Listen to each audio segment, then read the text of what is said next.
Педагоги Чувашского государственного педагогического университета вернулись из Республики Шри-Ланка. Там педагогический десант вуза проработал более 2 месяцев. Сегодня делегация поделилась своими впечатлениями и результатами поездки.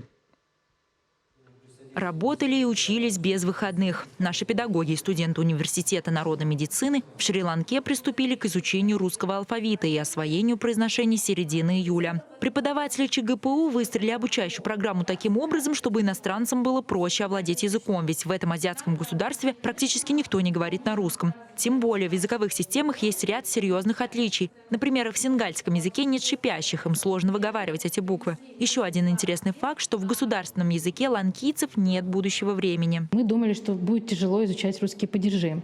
Но оказалось, что в сингальском их родном языке есть падежная система, и мы просто обратились к ней, и на сопоставлении, на этом сравнении они очень быстро поняли. Думали, что будет проблема и с глаголами, но в целом вот схожесть индоевропейского языка, сингаля, как они его называли, да, или сингальского языка и русского языка, нам очень помогла в работе. По завершении курса студентам предстояло пройти тест по русскому языку на базовом уровне. Экзамен состоял из 5 субтестов: лексика, грамматика, чтение, аудирование, письмо и говорение. В каждом испытании было необходимо набрать не менее 66% правильных ответов. Успешно сдавшие экзамен получили сертификат. Обучение прошли 150 человек, из них успешно прошли тестирование 100 человек. Наши преподаватели сумели достичь свои результаты, то есть наши ланкийцы заговорили на русском языке, они могут общаться, могут рассказать о себе, могут вести диалог. Изучение русского языка на территории Шри-Ланки – это так называемая наша мягкая сила, где мы несем свою культуру. Представители